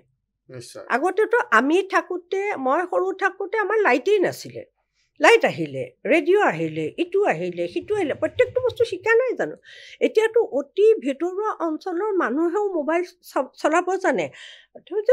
আপুনি যদি মোবাইল চলাব জানিছে নতুন কথা এটা শিকিবলৈ আগ্ৰহ কৰিছে তেতিয়াহ'লে আপোনাৰ পৰিয়ালৰ প্ৰত্যেকটো সদস্যৰ কাৰণে কি কিটা দৰকাৰ বা আপোনাৰ কাৰণে কি দৰকাৰ এই কথাটো জনাৰ আগ্ৰহ আপোনাৰ হ'ব নালাগেনে লাগিব ফটো এখন তুলি যদি আমি ফেচবুকত দিব পাৰোঁ তেতিয়াহ'লে আমি এইখিনি তথ্য জনাৰ আমাৰ অধিকাৰ আছে আৰু সুবিধাও দিছে কিন্তু জনাৰ আগ্ৰহটো ক'ৰ পৰা আহিব আপুনি কাকো জোৰ কৰিব নোৱাৰে নিজৰ পৰাই আহিব লাগিব নহয় আৰু মই এতিয়া ক'লোঁ যে আপোনাৰ এই 6 মাহলৈকে ক'লোঁ মাতৃদুগ্ধ লাগিব তাৰপিছত উপৰুৱা আহাৰটো কেনেকৈ হ'ব সেইটো এটা প্ৰক্ৰিয়া সেইটো এবছৰলৈকে মানে 6 মাহৰ পিছৰ পৰা উপৰুৱা আহাৰ লাগিব তেতিয়া মাতৃদুগ্ধ চলি থাকিব 2 বছৰলৈকে চলি তাৰ উপৰিও লাহে লাহে যে আমি এতিয়া আমাৰ এই মাতৃদুগ্ধ আমাৰ যে উপৰুৱা আহাৰ আহিব সেইটোকে কি কয় উইনিং ফুড বুলি কয় WEANING উইনিং ফুড বুলি কয় তাৰমানে মাতৃদুগ্ধৰ পৰা আঁতৰাই আনি অন্য উপৰুৱা আহাৰ দিব লাগিব কাৰণ মাতৃদুগ্ধই 6 মাহলৈকে শিশুটিৰ যিবোৰ বাঢ়ন আৰু হেৰি আছে তাত পুৰা ধৰণে সহযোগ যোগাব তাৰপিছত কিন্তু নহয় তাৰমানে দাঁত গজিব হেৰি হ'ব বহুতবোৰ কথা আহি যায় ন তেতিয়া মাতৃদুগ্ধ চলি থাকিব যদি পাৰে কোনোবাই খুৱাই থাকিব কিন্তু উপৰুৱা আহাৰ লাগিব আৰু এতিয়া যদি সেই উপৰুৱা আহাৰটো দিওঁতে আমাৰ মই যিহেতু অসমৰ মানুহ পৰম্পৰাগতভাৱে যে আমাৰ কি খুৱায় পিঠাগুড়ি খুৱায় পিঠাগুড়িৰ লগতে আপোনাৰ ভীমকল দিয়ে এই পিঠাগুড়িৰ লগতে যেতিয়া ভীমকল দিলে এইখিনিৰে আমি কিন্তু পৰ্যাপ্ত পৰিমাণৰ পুষ্টিকাৰক পাইছোঁ নে নাই সেই কথাটো আমাৰ আগতে জনাৰ উপায় নাছিলে এতিয়া উপায় আছে সকলোৱে সহায় কৰে সেইকাৰণে কিমান সফলভাৱে আমি এবছৰলৈকে শিশুটিক একেবাৰে সুষম পৰিপূৰক আহাৰ দিম সেইটোৰ বিষয়ে আমি প্ৰথমতে সজাগ হ'ব লাগিব সজাগ হ'ব লাগিব উপায় বহুত আছে সেইটো এবছৰলৈকে আৰু এই এবছৰলৈকে বুলি মই কেলৈ কৈছোঁ যেতিয়া লাহে লাহে ডাঙৰ হৈ আহিব ইমানবোৰ কথা আচলতে শিকায় যেতিয়া ধৰক খোজকাঢ়িবলৈ শিকিলে হেৰি কৰিলে এনেকৈ ল'ৰা ছোৱালীয়ে তুলি খাবলৈ শিকিলে সেইবিলাক কথা আমি যেতিয়া তুলি খাবলৈ প্ৰথমতে নাজানে ন কি খাব লাগে চব পৰি থকা বস্তু চব মুখলৈ টানে সেইটো কাৰণে সেইটো প্ৰথম মানুহৰ অনুভূতি যে খাব লাগে যদি খাব লাগে তেতিয়া কেইটামান বস্তুকে দি খাব পৰা বস্তু যদি লাহে লাহে দিওঁ প্ৰথমতে পনীয়া আছিলে তাৰপিছত লুঠুৰি হ'ব তাৰপিছত লাহে লাহে গোটা বস্তু দিব লাগিব আৰু এবছৰৰ ভিতৰত এই উইনিং প্ৰক্ৰিয়াটো কিন্তু শেষ হ'ব লাগিব যাতে কাৰণ অকল শিশুটিক খুৱাই থাকিলেই নহ'ব ন মাকগৰাকী বহুত কাম থাকে ন পৰিয়ালৰ চবৰ বহুত কাম থাকে নহয় ঢেৰ কাম চাব লাগে আজিকালিতো ইমান হেৰি হ'ল সকলোৱে কাম কৰে আগতে যৌথ পৰিয়াল আছিলে এতিয়া একক পৰিয়াল হ'ল সকলোৱে কাম কৰে দিন সলনি হ'ল সময় সলনি হ'ল জ্ঞানৰ সলনি হ'ল তথ্যৰ সলনি হ'ল এইবোৰৰ লগত খাপ খুৱাই আমি চলিবই লাগিব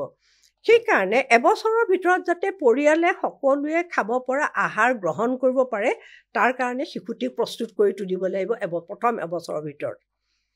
বাইদেউ এইখিনিতে আমি যিহেতু কথা পাতি আছিলোঁ যে গোটা আহাৰ যেতিয়া শিশুৱে আৰম্ভ কৰে 6 মাহৰ পিছত এইখিনিৰ পৰা যিটো থলুৱা আহাৰবিলাক আছে আমাৰ সেইখিনিয়ে প্ৰধানকৈ আমাৰ শিশুৰ কাৰণে অসমৰ পৰিৱেশত শিশুৰ কাৰণে ভাল বুলি বা উপযোগী বুলি ভবা হয় এইখিনিতে মই এটা ইয়াৰ লগত সংলগ্ন থকা কথা আপোনাৰ পৰা জানিব বিচাৰিম যে শৈক্ষিক অনুষ্ঠান এটাৰ পৰা ভাৰতত প্ৰথমবাৰৰ বাবে স্থানীয়ভাৱে উৎপাদিত এটা শিশুৰ আহাৰ উৎপাদন হৈছিলে আপোনাৰ হাতেৰে এইটো কেনেকুৱা ধৰণে মানে এই কথাটোৰ লগত সংলগ্ন হৈ আছে নামটো মই শুনিছিলোঁ যে আছাম মিক্স বুলি এটা শিশু খাদ্য যিটো এখন শৈক্ষিক অনুষ্ঠানৰ পৰা প্ৰথমবাৰৰ বাবে ভাৰতত আৰু তাকো আপোনাৰ হাতেৰে আৰম্ভ হোৱা বুলি আমি শুনিছোঁ গতিকে এই বিষয়ে আপুনি অকণমান বহলাই ক'লে ভাল লাগিব ধন্যবাদ ৰাজখোৱা মই এতিয়াহে বুজি পালোঁ আপুনি মোক কেনেকৈ পম খেদি পালে ইমান দিনেতো মই লুকায়ে আছিলোঁ কেনেকৈ পালে এইটো বিষয়ে ক'বলৈ ভাল পাম মই যে এটা কথা কৈ আছোঁ যে 6 মাহলৈকে মাতৃ দুগ্ধ তাৰপিছত উপৰুৱা আহাৰ দিব লাগে এই উপৰুৱা আহাৰটো যদি সন্তুলিত নহয় মাকৰ গাখীৰৰ সকলোখিনি থাকে এই উপৰুৱা আহাৰটো যদি সুষম নহয় তেতিয়াই আচলতে অপৰিপুষ্টিত ভোগা শিশুৰ অপৰিপুষ্টি সেইখিনি সময়তে আৰম্ভ হয় যেতিয়াই মাতৃদুগ্ধৰ পৰা আঁতৰাই আনে উপৰুৱা আহাৰ খাব লাগিব 6 মাহৰ পিছত সেইখিনি সময়ত যদি সুষম আহাৰ শিশুটোও নাপায় তেতিয়াহ'লে অপুষ্টি আৰম্ভ হয় আৰু এইখিনিতে আপুনি যেতিয়া অসম মিক্সৰ কথা সুধিলে এইটো আচলতে মই স্নাতকোত্তৰ পৰ্যায়ত যেতিয়া হায়দৰাবাদত পঢ়িছিলোঁ সেইখিনি সময়ত আমাৰ এটা সামূহিক পৰিপুষ্টিৰ কাৰণে এটা প্ৰকল্প তৈয়াৰ কৰিবলৈ কৈছিলে এই প্ৰকল্প তৈয়াৰ কৰোঁতে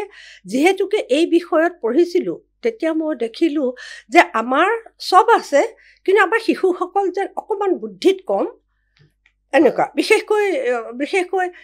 মানে পিছপৰা অঞ্চলবোৰক যিকোনো কাৰণেই নহওক যেন অকণমান কম এই কথাটো হৈ আছে তেতিয়া যেতিয়া বিশ্লেষণ কৰাৰ সুবিধা পালোঁ তেতিয়া দেখিলোঁ যে আমাৰ পৰম্পৰাগতভাৱে শিশু কি খুৱায় আমাক খুৱায় পিঠাগুড়ি তাৰ লগতে ভীমকল দিয়ে দুয়োটাই উপাদেয় কিন্তু তাত এইটোত বেছিকৈ শৰ্কৰা থাকে কাৰ্বহাইড্ৰেট থাকে কিন্তু মগজু গঠন বা দেহৰ বাঢ়ন গঠনৰ কাৰণে আমাক শৰ্কৰাৰে নহ'ব প্ৰটিনো লাগিব আৰু বিশেষকৈ প্ৰটিনেহে এইটো শৰীৰ গঠনকাৰী আহাৰ যেতিয়া এই কথাটো মই বুজিলোঁ আৰু মই মোৰ যিগৰাকী মোৰ পৰামৰ্শদাতা আছিলে তেখেতৰ লগত মই মোৰ মনৰ ভাৱটো ব্যক্ত কৰিলোঁ যে মই এনেকুৱা এটা কাম কৰিব পাৰিমনে এইটো প্ৰকল্পৰ দ্বাৰা যিটোৰে সময়ত গৈ মূৰকত গৈ আমাৰ ল'ৰা ছোৱালীবিলাকক অলপ সহায় কৰিব। তেওঁ বৰ ভাল পালে আৰু তেতিয়া ICMR বুলি যিটো অনুষ্ঠান আছে Indian council of medical research তেখেতসকলো ঘৰে ঘৰে যাতে যিসকল মাতৃয়ে বা যেনেকুৱা ঘৰবিলাকত অকণমান আৰ্থিকভাৱে দুৰ্বল সেই মানুহবিলাকেও যাতে শিশুক সুষম আহাৰ খুৱাব পাৰে তাৰ কাৰণে ICMRে এটা সূত্ৰ উলিয়ালে য'ত আপোনাৰ হেৰি থাকিব লাগিব অন্নজাতীয় বস্তু থাকিব লাগিব ইংৰাজীত চিৰিয়েল বুলি কয় তাৰপিছতে মাহজাতীয় বস্তু থাকিব লাগিব আৰু লগতে বাদাম জাতীয় নাটছ আৰু অইল চিড তৈল বীজ তাৰ এটা সূত্ৰ উলিয়ালে তো মোৰ ভালেই হ'ল কাৰণ আমাৰতো শৰ্কৰা জাতীয় পিঠাগুড়ি আছেই এই পিঠাগুড়িৰ লগত আমাৰ আকৌ যিটো হেৰি খুৱায় ভীমকল খুৱায় তাতো বেছিকৈ শৰ্কৰাই থাকে মিঠা তাৰ আগতে মই তেতিয়া সেই সূত্ৰটো অনুসৰি এটা অসম মিক্সৰ প্ৰকল্প তৈয়াৰ কৰিলোঁ আৰু এই কৰি পেলাই যিহেতুকে মোৰ খুব ইচ্ছা আমাৰ ল'ৰা ছোৱালীবিলাকে ঘৰুৱাভাৱে হওক বা মাকসকলে আয়ত্তৰ ভিতৰত এটা সুষম আহাৰ ল'ৰা ছোৱালীবিলাকক খুৱাব পাৰে তাৰ কাৰণে সেইটো আকৌ মই এই যিটো সূত্ৰ এই সূত্ৰটো ইয়ালৈ লৈ আহিলোঁ আমি 79 চনত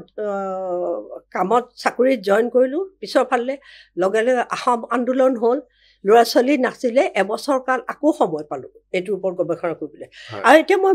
বুলি কৈ থাকিলে কথাষাৰ বৰ সুন্দৰ নহ'ব এই যিটো দীঘলীয়া মোৰ যাত্ৰা অসম মিক্সৰ ক্ষেত্ৰত এই দীঘলীয়া যাত্ৰাটোত কালক্ৰমত মোৰ বন্ধু শিক্ষাগুৰু কৰ্মগুৰু সকলোৰে অৱদান আছে ছাত্ৰ ছাত্ৰীসকলে আৰু কালক্ৰমত ই এটা পৰিণত গৱেষণা পৰা ওলোৱা এটা পৰিণত খাদ্য হিচাপে পৰিগণিত হ'ল বিভিন্ন পৰীক্ষা নিৰীক্ষাৰ দ্বাৰা আৰু তেনেকেই পৰি আছিলে কিন্তু 2010 চনত আমাৰ যিজন কৰ্মগুৰু বুলি কৈছোঁ আমাৰ যিজন আছিলে আমাৰ শিক্ষকসকলৰ সৈতে লগ লাগি পেলাই সকলোৱে পৰামৰ্শ কৰি এইটো এটা বাণিজ্যিক ভিত্তিলৈ উলিয়াই দিলে তেতিয়াৰ পৰা অসম মিক্স নামৰ এই খাদ্যত যিমানবোৰ বহুত আন্তৰ্জাতিক খাদ্য প্ৰস্তুত কৰা আছে কোম্পানীবিলাক আছে সেইবিলাকৰ লগত এই অসম মিক্সো সমানে ওলাই আহিলে আৰু তেতিয়াও আমি পৰীক্ষা কৰি উলিয়ালোঁ যে এই অসম মিক্সত এনেকুৱা উপাদান আছে যিটোৱে শিশুক অপুষ্টিৰ পৰা ৰক্ষা কৰিবলৈ সকলোখিনি সমল ইয়াত আছে তাৰ মূল ভিত্তিটো হৈছে যে আমাৰ মানুহে যিখিনি বা শিশুৱে যিখিনি জিন লৈ জন্ম হয় এই জিনসমূহে একেবাৰে পৰ্যাপ্ত পৰিমাণত কাম কৰিবলৈ থলুৱা আহাৰৰ অতি প্ৰয়োজন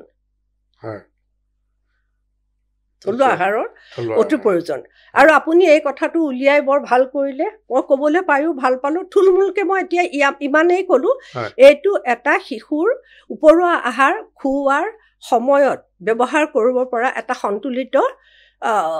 সন্তুলিত উত্তম আহাৰ আৰু আগতে আপুনি আৰু এটা কথা সুধিছিলে মোক অন্নপ্ৰাশনৰ কথা এইটো আচলতে এই মাজতে অহা এটা সামাজিক প্ৰথাহে কিন্তু মূল কথাটো হৈছে যে 6 মাহৰ পিছত উপৰুৱা আহাৰ এই যিটো ইংৰাজীতে কনচিষ্টেঞ্চি বুলি কয় কোমলতা আহাৰৰ যিটো কোমলতা সেইটো পৰ্যায়ক্ৰমে প্ৰথমতে পনীয়া পিছত লুঠুৰি পিছত অলপ কোমল তাৰপিছত এনেকৈ গৈ এই শিশুৱে 6 মাহৰ ভিতৰত পিছৰ 6 মাহ তাৰমানে এবছৰৰ ভিতৰতে পৰিয়ালৰ লোকে যি ধৰণৰ আহাৰ খায় তেনেকুৱা আহাৰ খাব পৰাকৈ তেওঁলোকক উপযুক্ত কৰি তোলাটোৱেই এইটোৱে মানে উইনিঙৰ মূল মন্ত্ৰ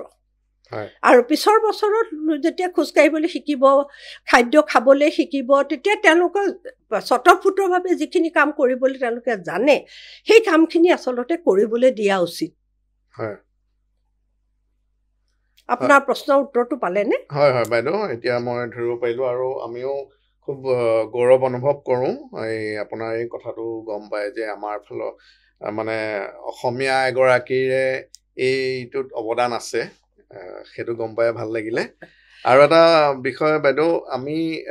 বহুতখিনি কথাটোতো আমি পাতিবই লাগিব, কিন্তু ইমান কম সময়তে সকলো কথা সাঙুৰি লোৱাটো ইমান সম্ভৱো নহয়। কিন্তু আজি কথা পাতি আমি বহুত দৰকাৰী কথা এটা গম পালোৱেই। আপুনি 1000 দিনৰ কথাটো যিটো ক'লে, তাৰ পিছতো আপুনি ক'ব খুজিছিলে যে এই 1000 দিনৰ প্ৰক্ৰিয়াটো শেষ হোৱাৰ পিছতো শিশুসকলে প্ৰায় 6 বছৰ বা 7 বছৰলৈকে 6 বছৰ সোমাওঁতে মানে 6 বছৰ সময়লৈকে বিশেষকৈ মগজুৰ তেওঁলোকৰ মগজুৰ বিকাশ ঘটি থাকে। আৰু এই সময়খিনিত বিভিন্ন ধৰণে তেওঁলোকক পুষ্টি প্ৰয়োজন হয়, বিভিন্ন ধৰণৰ খাদ্য তালিকাৰ প্ৰয়োজন হয় বয়স অনুযায়ী। আৰু সেইখিনিৰ বিষয়ে আমি পিছে পৰ্যায়ে আমি ডিটেইলত আলোচনা কৰিম, মানে সংক্ষিপ্ততে আজি কথাখিনি উলিয়াইহে থলোঁ। আৰু এটা কথা জানিব পাৰিছিলোঁ যে আপুনি ডিজাষ্টাৰ মেনেজমেণ্টৰ লগতো বিভিন্ন ধৰণে জড়িত হৈ কাম কৰিছিলে, বিশেষকৈ অসমৰ পটভূমিত বানপানী অঞ্চলত বানপানী সঘনাই হয়, প্ৰতি বছৰে হয়। সেইটো সময়ত বিভিন্ন ধৰণৰ জেগাত মানে ঠাইত যিসকল আক্ৰান্ত লোক, তেওঁলোকৰ সৰু সৰু ল'ৰা ছোৱালী আছে, তেওঁলোকৰ সেই সৰু ল'ৰা ছোৱালীখিনি সেই সময়খিনিত বানপানী আক্ৰান্ত হৈ থকা সময়খিনিত কি ধৰণে সুস্থ হৈ থাকি মানে সন্তুলিত আহাৰ গ্ৰহণ কৰি বা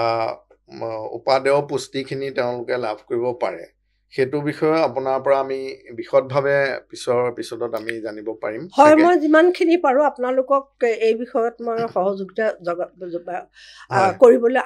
আগ্ৰহান্বিত হ'ম। তাৰ আগতে ৰাজখোৱাদেৱ, এটা কথা, আমি সুষম আহাৰৰ কথা মই পাছত ক'ম বুলি কৈছিলোঁ, কোৱা হোৱা নাই, পাতিম আমি। তাৰ আগে আগে আৰু কিছুমান প্ৰশ্ন আছে, সেই কথাখিনি আমি যিহেতু এইটো এপিছডত সাঙুৰি লোৱাটো সম্ভৱ নহয়, গতিকে সেইখিনি কেনেধৰণৰ হ'ব সেই বিষয়েও পাতিম। এতিয়া আপুনি আমাক সুষম আহাৰৰ কথাটো আমি আলোচনালৈ আহোঁ। এতিয়া সুষম আহাৰ বুলি কওঁতে বহুতো মানুহৰ মনত প্ৰশ্ন আহে।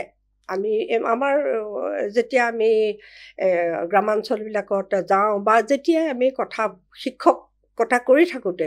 যেতিয়াই আমাৰ দৰকাৰ হয়, তেতিয়া ক'বলৈ মানুহে প্ৰথমতে এটা ভয় খাই যায়। এতিয়া এখেতসকল আহিছে, সুষম আহাৰ মানে দামী আহাৰ, এনেকুৱা ধৰণৰ এটা কথা ভাবে। কিন্তু আৰু তাৰ মাজতে বহুতবোৰ প্ৰশ্ন আমি এতিয়া পৰৱৰ্তী কালত এতিয়াও বহুতবোৰ প্ৰশ্নৰ আমি প্ৰশ্নৰ সন্মুখীন হওঁ। মই এটা কথা ক'ব খুজিছোঁ যে প্ৰথমতে এটা আভাস আপোনালোকক দিওঁ যে বৰ্তমান মানে সদায়েই প্ৰত্যেকটো পৰ্যায়ৰ মানুহৰ কাৰণে শিশু অৱস্থাৰ গৰ্ভাৱস্থাত থকাৰে পৰা একেবাৰে যেতিয়ালৈকে আমি বিলীন হৈ নাযাওঁ, সকলোকে সময় সাপেক্ষে বেলেগ বেলেগ ধৰণৰ সুষম আহাৰৰ প্ৰয়োজন হয়। তাৰ মাজতে কিছুমান পৰিপুষ্টিৰ তাৰতম্য ঘটে। এই সুষম আহাৰটো হৈছে কি, আমাৰ দেহে আচলতে 50টা পৰিপুষ্টি দৰকাৰ হয় একেলগে। আমাৰ দেহত আমাৰ গোটেই কৰ্মখিনি কৰি ৰাখিবৰ কাৰণে ভিতৰুৱা বাহিৰ, তাৰমানে আপুনি চকু মুদিছে সেইটোওতো এটা কৰ্ম, নহয় জানো? এই গোটেইখিনি কাম কৰি থাকিবৰ কাৰণে যিখিনি আমাক সমল লাগে, এইটো আমি আহাৰৰ পৰা পাওঁ, বাকী এই আহাৰৰ ভিতৰতে আকৌ কি হয়, মই ক'লো যে আপোনাক পুষ্টিকাৰক 50টা লাগে, আৰু তাৰ ওপৰত লাগে শৰ্কৰা, তাৰ ওপৰত লাগে শৰ্কৰাৰ লগতে লাগে পানী, অম্লজান, আঁহ আৰু পোহৰ, এইকেইটাও সমানেই প্ৰয়োজনীয়। এতিয়া এই 50টাৰ ভিতৰত আপুনি যদি কয় আটাইতকৈ কোনটো প্ৰয়োজনীয়, মোৰ তেতিয়াহ'লে উত্তৰ নাই আপোনাৰ দিবলৈ। কাৰণ কেওটা বস্তুৱে সন্তুলিতভাৱে যেতিয়া একেলগে কাম কৰিব তেতিয়াহে পৰ্যাপ্ত স্বাস্থ্যৰ অধিকাৰী হ'ব আৰু স্বাস্থ্যৰ অধিকাৰী হ'বলৈ বাকী পানীটো আমি পালোঁ পৰিষ্কাৰ পানী লাগিবই আমাক আৰু আপোনাৰ বায়ুটো আছেই অম্লজান আছেই পোহৰ দিছেই খাদ্যৰ পৰা আহিব পৰিপুষ্টি নহয় শৰ্কৰা পৰিপুষ্টি কিন্তু এইখিনিতে মই এটা কথা ক'ব লাগিব ইয়াৰ ভিতৰতে আপুনি যদি মোক সোধে আটাইতকৈ মই আকৌ ক'লো যে কোনটো বেছি আটাইতকৈ দৰকাৰী মই সেইটোৰ উত্তৰ মোৰ নাই পুনৰ দোহাৰিছোঁ এইখিনি গোটেইখিনি একেলগে আমি পাব লাগিব আৰু সেই একেলগে পাবলৈ কি উপায় আছে মই আপোনাক এটা উদাহৰণ দিব খুজিছোঁ কওকচোন প্লেট এখন পাম নেকি বাৰু বাইদেউ মই প্লেট এখন দিয়কচোন বাইদেউ এখন লওক আমাৰ এইখনেই হ'ব এইখন যেনিবা আমাৰ খাদ্য থাল এই খাদ্য থালখন মই এতিয়া সমানে দুভাগ কৰিম দুভাগ কৰি ইয়াৰো এইটো চাইডহে দুভাগ কৰিছোঁ তাৰমানে এভাগ দুভাগ এতিয়া তিনিভাগ হৈ আছে ইয়াৰ এইটো সমানে দুভাগ নকৰোঁ মই অকণমান ধৰিব পাৰিছেনে কথাটো বাৰু চাৰিভাগ হৈছে চাৰিভাগ নহয় এটা তেনে সৰু দুটা সমান আৰু এটা বৰ ডাঙৰ এই ইয়াতে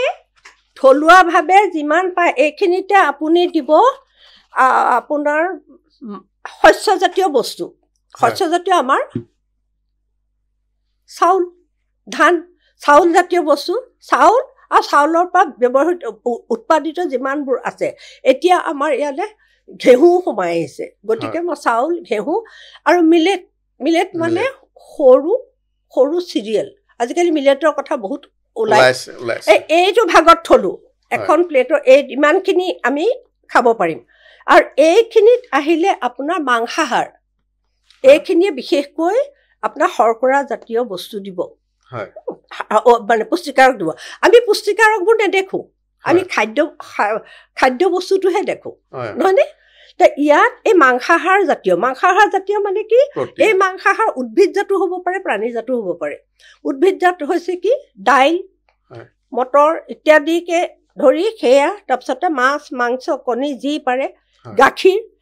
এই এনেকে একোভাগ এইটো দিলে যিমান পাৰে আমি ভাতৰ লগত দাইল খাওঁ সেইটোতো আছে দাইলেৰে এতিয়া বেছিকৈ মানুহে উদ্ভিদজাত বস্তুৰ প্ৰতি বেছি আগ্ৰহান্বিত হৈছে এইবোৰ পিছত ক'ম খালি মই ক'ব খুজিছোঁ যে এইখিনি হ'ল এই যে সৰু ভাগ এটা দিছোঁ ইয়াতে চৰ্বি আহিব আটাইতকৈ চৰ্বি কম লাগিব কিন্তু কমকৈ লাগে আৰু লগতে চেনিও আছে ইয়াতে আৰু এই যে বৰ ডাঙৰকৈ দিলোঁ এই ডাঙৰখিনিত শাক পাচলি আৰু ফল মূল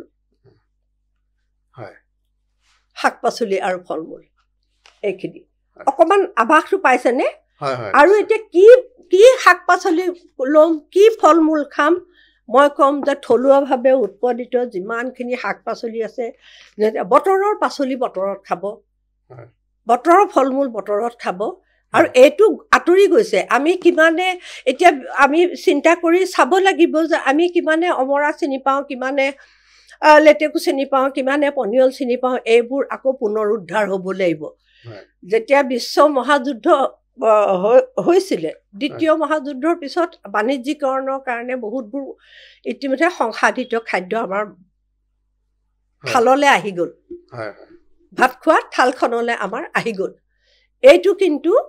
আমি উপলব্ধি নকৰাকৈ গৈ আছে সময়টো গৈ আছে কিন্তু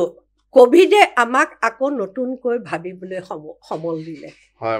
যেতিয়া ঘৰৰ ভিতৰত সোমাই গ'লোঁ তেতিয়া কি হ'ল আমি আকৌ নতুনকৈ খাবলৈ ল'লোঁ আৰু মই মাত্ৰ মূল মন্ত্ৰ এইটোৱে কৈছোঁ স্থানীয়ভাৱে উৎপাদিত বস্তু খাওক এতিয়া সেইটো ক'বলৈ খুব হয় আমাৰ বহুতবোৰ বস্তু নাইকিয়া হৈ গৈছে কিমানখিনি স্থানীয় বস্তু আমি জৈৱিক প্ৰক্ৰিয়াৰে পাওঁ য'ত আপোনাৰ হেৰি নাথাকিব যে একো ৰসায়নৰ ভয় নাথাকিব হয় এতিয়া বহুতবোৰ কথা আছে এইবিলাকৰ পৰা বহুতবোৰ কথা আছে সেইখিনি প্ৰতি আমি যত্নবান হ'ব লাগিব কিন্তু জৈৱিকভাৱে আমাৰ ইয়াত জৈৱিকভাৱে বস্তু হেৰি উৎপাদন কৰিবলৈ একো টান নহয় একো টান নহয় হয় বাইদেউ আপোনাৰ পৰা যথেষ্টখিনি আমি কথা গম পালো এতিয়া এই যিখিনি শেষৰ ফালে আপুনি কথাখিনি কৈছিলে সেইখিনি কথা আমি বহলভাৱে নিশ্চয় আকৌ বহি কথা পাতিব লাগিব সুবিধা পালে নিশ্চয় আমি পিছৰ এপিছডত আমি সেইবিলাক লৈ পেলাই বহিম এদিন নিশ্চয় শ্ৰোতা দৰ্শকেও ভাল পাব আৰু তেওঁলোকেও জানিবলৈ পায় মানে আজিৰ যিখিনি টপিক মানে যিখিনি আলোচনা কৰা হয় সেইখিনি গম পাই পেলাই যথেষ্টখিনি উপকৃত হৈছে বুলিয়ে ধৰিছো আমি পিছৰ এপিছডত আমি প্ৰতিটো কথা পুংখানুপুংখভাৱে আলোচনা কৰাৰ আগমুহূৰ্তত আমি দুটামান বিষয় আমি বাছি লৈ পেলাই তেনেদৰে আগবাঢ়িম নিশ্চয় ধৰক আজিকালি সততে দেখা যায় যে খুব কম বয়সতে ল'ৰা ছোৱালীয়ে বৰ বেছি ওজন লাভ কৰে গাত আৰু তেওঁলোকে সততে পেকেজ বস্তুবোৰৰ প্ৰতি খুব আকৰ্ষিত বিভিন্ন ধৰণৰ বহুজাতিক কোম্পানীবিলাক আহিছে তাৰপিছত তাৰ বেয়া ফলটো বেছিভাগেই ভোগ কৰিছে কিন্তু তথাপিও এই প্ৰক্ৰিয়াটো চলি আছে সেইবোৰত আমি কেনেকৈ মানে বেলেঞ্চড হৈ পেলাই আমি সঠিক ৰাস্তাত আগবঢ়াই আনিব পাৰোঁ সেইটো চিন্তা কৰিম আৰু ধৰক আপোনাৰ এই omega-3 ফেটি এচিড যিটো সেই বিষয়ে আমি বহুতৰ কনফিউজন আছে যে এইটো বস্তু ক'ত পায় কেনেকৈ পায় আৰু ল'ৰা ছোৱালীৰ কাৰণে ভাল নে বেয়া নিশ্চয়কৈ ভাল বুলিয়ে আমি জানো কিন্তু কেনেকৈ ভাল কিয় ভাল এইখিনি ডিটেইলত আমি মানে অহা এপিছডত আমি আপোনালোকৰ বহি কথা পাতিম বুলি ঠিক আছে আপুনি যেতিয়া ক'লে এটা মাত্ৰ কৈছে omega-3 ফেটি এচিড মই আপোনালোকক প্ৰথমতে ক'লো যে আমাক 50টা লাগে তাৰ লগতে এই 5টা 55টা অণু আমাক পুষ্টিকাৰক লাগে পুষ্টিকাৰক বুলি বাকীখিনি বা হেৰি এইবিলাক পুষ্টিকাৰক নহয় কিন্তু একদম আনুষংগিক বস্তু সেইখিনি লাগিবই আমাক তাৰ ভিতৰতে মই এইটো কথাই কওঁ কিছুমান বস্তুৱে কিছুমান আপোনাৰ ৰোগ প্ৰতিৰোধ বা উৎকৰ্ষতা আনাত সহায় কৰে হয় কিন্তু এনেকুৱা এতিয়ালৈকে এটাও আপোনাৰ পুষ্টিকাৰক নাই বা এটাও খাদ্য নাই যি অকলে এটা উত্তম খাদ্য বা উত্তম পুষ্টিকাৰক যিটো ইংৰাজীতে ছুপাৰ ফুড ছুপাৰ নিউট্ৰিয়েণ্ট বুলি কয় এনেকুৱা নহয় সকলোখিনি বস্তু একেলগে আমাৰ শৰীৰৰ ভিতৰত যেতিয়া খাদ্য গ্ৰহণ কৰিম যেতিয়া আহিব সময়ে সময়ে সি এককভাৱে কাম কৰিবলৈ পালে ভাল পায় যেতিয়া আপুনি মই এটা সৰু উদাহৰণ দিবই লাগিব প্ৰটিন বা মাংসাহাৰ এই কথাটো প্ৰটিনৰ ওপৰত এতিয়া বহুত চৰ্চা চলিছে প্লান্ট প্ৰটিন বুলি কয় উদ্ভিদজাত হেৰি প্ৰটিন আৰু হেৰি বা প্ৰাণীজাত প্ৰটিন এই প্ৰটিনটো কি হয় এইটোৱেহে মাত্ৰ গঠনত শৰীৰ গঠন বা আমাৰ যিমানবোৰ ভিতৰত আপোনাৰ এনজাইম হওক যিমান আমাৰ পাচক ৰস আছে এইবোৰ চব এই প্ৰটিন লাগিবই এইবোৰ উৎপাদন কৰিবৰ কাৰণে সেইকাৰণে গোটেই আমি যিহেতুকে মই ক'লো আপোনাক আমি হেৰি নেদেখো পুষ্টিকাৰক নাই দেখা খাদ্যহে দেখিছোঁ এই যে মই সন্তুলিত আহাৰৰ এই খাদ্যৰ থুলমূলকৈ আপোনালোকক দেখুৱালোঁ এইখন যাতে আমি আমাৰ সঁচাকৈয়ে প্ৰকৃতাৰ্থত খাদ্যৰ মেজলৈ খোৱা টেবুললৈ যাতে আনিব পাৰোঁ তাৰ কাৰণে আমি সকলো যত্নবান হ'ব লাগিব আৰু আপোনাৰ সুবিধাতে মই এটা এই সুধীবৃন্দক মই সঁচাকৈ এটা বৰ ডাঙৰ অনুৰোধ মোৰ কৰিবলৈ আছে যিটো আমাক ক'ভিডে শিকালে আমি যেন পাহৰি নাযাওঁ আমি পৰম্পৰাগত খাদ্য খাবই লাগিব এতিয়া আপুনি জানে যে ইকিগাই বুলি এটা কথা আছে অকিনাৱাত খাদ্য সেইটো একেবাৰে বিশ্ববিখ্যাত তাত 100 বছৰৰ ওপৰৰ মানুহ বাচি থাকে এটা আকৌ নেশ্যনেল জিঅ'গ্ৰাফিয়ে এটা ভাগ কৰিছে ব্লু জ'ন বুলি কয় পাঁচটা আপোনাৰ খাদ্যাভ্যাস তেওঁলোকে চিহ্নিত কৰিছে কিন্তু সকলোৰে গুৰিতে এটা কথা কি জানেনে এই যিসকলে পৰম্পৰাগত খাদ্যৰ পৰা আঁতৰি যোৱা নাই তেখেতসকলেই স্বাস্থ্যৱান হৈ আছে কাৰণ আমাৰ যিটো জিন প্ৰক্ৰিয়া এই জিনে আমাৰ পৰম্পৰাগত খাদ্যহে চিনি পায় আৰু যেতিয়া যিনে চিনাকি বস্তুটো পাব তেতিয়া পৰ্যাপ্ত পৰিমাণত কাম কৰিবলৈ সুবিধা পায় মই থুলমূলকৈ মাত্ৰ ইমানখিনিয়ে ক'ব পাৰিলোঁ আৰু মই সুধিবিন্দক এইটোকে ক'ব খোজোঁ আমাৰ এই যে পৰম্পৰাগত খাদ্য আপুনিয়ে ক'লে যে আমাৰ বাণিজ্যিকৰণৰ পৰা যিমানবোৰ খাদ্য আহিছে সেইবোৰ আমাৰ ভিতৰত সোমাই গৈছে ল'ৰা ছোৱালীয়ে ভাল পায় আমিও ভাল পাওঁ সময় তাকৰ হৈছে তাৰপিছতে জীৱনশৈলী সলনি হৈছে এইবিলাকৰ কাৰণে আমাৰ এইবিলাক নোহোৱাকৈ থাকিব নোৱাৰে কিন্তু আমি পৰম্পৰাগত খাদ্যৰ আমাৰ খাদ্য কেঁচা মালো কমি গৈছে কিমানে মই যে ক'লোঁ আপোনাক কিমানে অমৰা চিনি পায় কিমানে পনিয়ল চিনি পায় কিমান লেটুকা কিমানে আমাৰ শাক পাচলি শাক চিনি পায় এইটো কথা মই সুধিবিন্দক এইটোকেই অনুৰোধ কৰিব খোজোঁ যেতিয়াই আপোনালোকে যেনেকৈ হওক পৰম্পৰাগত খাদ্য তৈয়াৰ কৰিব ফটো ল'ব আৰু এই যে কেঁচা মাল কিমান ব্যৱহাৰ কৰিছে এইখিনি আপোনালোকে পূৰা টকা বহীত লৈ এই ৰাজখোৱা ডাঙৰীয়ালৈ প্ৰেৰণ কৰিব তাৰপিছত কি কৰিম আকৌ পৰৱৰ্তী অনুষ্ঠানত মই আপোনালোকক ক'ম কিন্তু এটাই কথা যেতিয়াই যেনেকৈ পাৰে কাৰণ পৰম্পৰাগত খাদ্য যিসকলে জানিছিলে সেই মানুহখিনি আমাৰ নোহোৱা হৈ গৈছে লাহে লাহে ময়ো জীৱনৰ বিয়লি বেলাত এতিয়া উপস্থিত হ'লোহি কিমান দিন আৰু মোৰ মগজু শৰীৰ আৰু আত্মাই সংগ দিব মই নাজানো কিন্তু যেতিয়ালৈকে দিয়ে মই এতিয়া পৰম্পৰাগত খাদ্যৰ উৎকৰ্ষৰ বাবে মই চেষ্টা কৰি আছোঁ আৰু মোৰ সুদৃঢ় বিশ্বাস এইটো বিশ্ব দৰবাৰলৈ যাব পৰা আমাৰ আছে আমাৰ ইয়াত মানদণ্ড আছে কাৰণ আমি শাকত চহকী এইটোৰ সম্ভাৰ সকলোৰে নাই মই কাম কৰি আছোঁ যদি ভগৱানে কৰে যদি এইটোত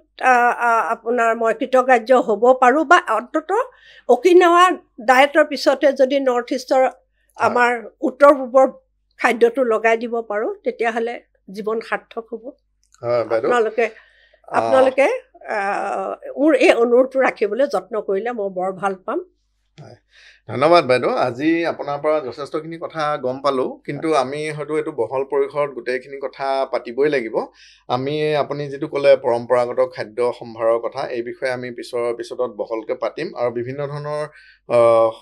শিশুসকলৰ লগত জড়িত খাদ্যাভ্যাস আৰু অন্যান্য বিষয়সমূহ অহা সংখ্যাত আমি সেইখিনি আলোচনা কৰি আপোনাৰ লগত ডিটেইলত পাতিম আজি ইমানতে আমি আমাৰ অনুষ্ঠানটো শেষ কৰিব খুজিছোঁ আশা কৰোঁ আপুনিও অনুষ্ঠানটোত ভাগ লৈ খুব আনন্দ পালে বুলিয়ে ধৰি লৈছোঁ আৰু আমাৰ দৰ্শকসকলৰ প্ৰতিও আমাৰ আহ্বান যে আপোনালোকে এই খাদ্য তালিকা সম্পৰ্কে বা খাদ্য পুষ্টিগুণ সম্পৰ্কে যিখিনি কথা বাইদেৱে কৈছে সেইখিনি কথা খৰচি মাৰি আপোনালোকে ভাবি চিন্তি চাব প্ৰথম 1000 দিনৰ বিষয়টো অতিকৈ গুৰুত্বপূৰ্ণ আমাৰ জীৱনত সেইটো কথা আজি গম পোৱা গ'ল ইয়াৰ পিছৰ পৰ্যায়ত আমি বিভিন্ন ধৰণৰ শিশুসকলৰ সৈতে জড়িত খাদ্য প্ৰণালী খাদ্যাভ্যাস আৰু অন্যান্য দিশসমূহ সাঙুৰি বাইদেউৰ লগত পুনৰ লগ হ'ম আজিলৈ ইমানতে আমাৰ এপিছডটো সমাপ্ত কৰিছোঁ ধন্যবাদ ময়ো ধন্যবাদ জনালোঁ